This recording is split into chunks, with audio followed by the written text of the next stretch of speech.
Already purchased a subscription and want to add another business? Let's link it using your Google business listing. From the Quick Hub dashboard, click your business name and choose Add New Business. Open the Active Plans product dropdown, then click Add Business. Select Google. Add location. Enter your business name exactly as it appears on Google. Then click Confirm.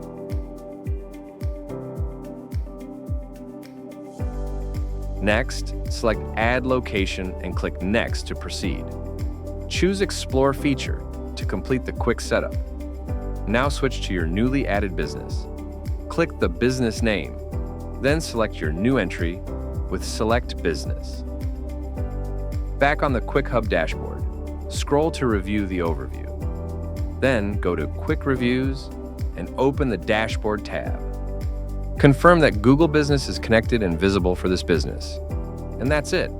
Your new business is now linked through Google and ready to use across Quick Reviews, Quick Social, and more inside Quick Hub.